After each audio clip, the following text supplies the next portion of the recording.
अस्सलामु अलैकुम वरहमतुल्लाहि वबरकातुहू। जैसा कि शाबान का महीना चल रहा है और रमज़ान का महीना आने वाला है, ठीक है ना।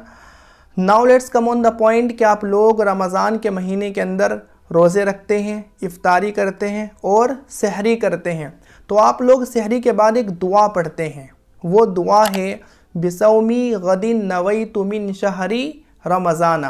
तो आज की इस वीडियो के अंदर हम इंशाअल्लाह इसी दुआ के ऊपर बात करेंगे कि क्या ये दुआ एक्चुअल में इस्लाम के अंदर मौजूद है, इस्लाम के अंदर इस दुआ का एक्चुअल में कोई कॉन्सेप्ट है या ये दुआ फैब्रिकेटेड है, ये दुआ मन घड़त है, ये दुआ बनाई हुई है और इस्लाम से इस दुआ का कोई ताल्लुक़ नहीं है। तो आइए स्टार्ट करते हैं। तो याद रखें कि ये जो दुआ है सहरी की कि बिसौमी गदिन नवैतु मिन शहरी रमज़ाना, ये वो दुआ है कि जो दुआ हदीस की किसी भी किताब के अंदर मौजूद नहीं है।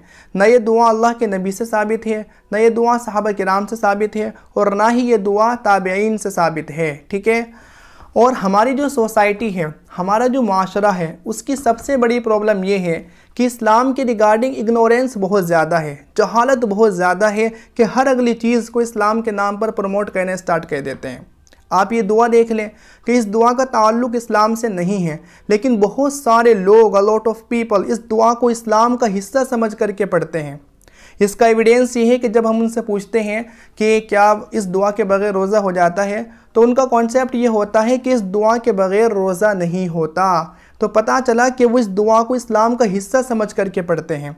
इसी बेस पर बहुत सारे इस्लामिक स्कॉलर इस बात को कहते हैं कि इस दुआ का पढ़ना बिदात है। क्यों? इसलिए कि वो चीज़ जो इस्लाम के अंदर साबित नहीं है उसे इस्लाम का हिस्सा बना देना, डैट इज़ कॉल्ड बिदात, इसको बिदात कहा जाता है।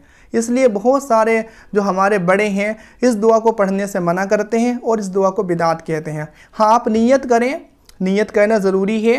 नियत नाम होता है दिल के इरादे का। भाई आप सहरी में उठे हैं, 4 बजे आप उठे हैं, 3 बजे आप उठे हैं, आप क्यों उठे हैं? रोज़ा रखने के लिए उठे हैं। सो नियत ज़रूरी है, डैट इज़ इनफ। बट ये दुआ पढ़ना सही नहीं है, इसलिए कि इस दुआ का इस्लाम के अंदर कोई कॉन्सेप्ट नहीं है। अब क्वेश्चन ये क्रिएट होता है कि ये दुआ आई कहाँ से है। तो याद रखें कि इस दुआ को हमारे बड़ों ने बनाया था और हमारे बड़ों ने इस दुआ को पागल लोगों के लिए बनाया था, जो हमेशा वसवसे का शिकार रहते हैं, जो हमेशा वहम का शिकार रहते हैं। वहमी लोग होते हैं कि पता नहीं कि हमारा रोज़ा रखा गया कि नहीं रखा गया, पता नहीं कि हमारी सहरी हुई कि नहीं हुई। तो उन लोगों के लिए, उन पागल लोगों के लिए हमारे बड़ों ने इस दुआ को बनाया था कि आप इस दुआ को पढ़ें कि बिसौमी गदिन नवैतु मिन शहरी रमज़ाना। तो समझो कि आपकी सहरी हो गई, आपका रोज़ा रखा गया। तो हर एक के लिए नहीं है, इसलिए हर बंदा इस दुआ को ना पढ़ा करे। अब लास्ट में मैं आप हज़रात से ये बात कहना चाहूँगा कि ये सब सुनने के बाद आप लोग कमेंट करेंगे, ठीक है ना।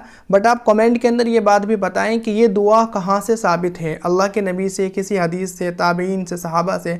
अगर इस दुआ का ताल्लुक़ अल्लाह के नबी से नहीं है, इस्लाम से नहीं है और हमारे बड़ों ने इस दुआ को क्रिएट किया है, तो क्रिएट करने का पर्पस क्या था? अल्लाह ताला समझने की तौफीक अता फरमाए। वस्सलामु अलैकुम वरहमतुल्लाहि वबरकातुहू।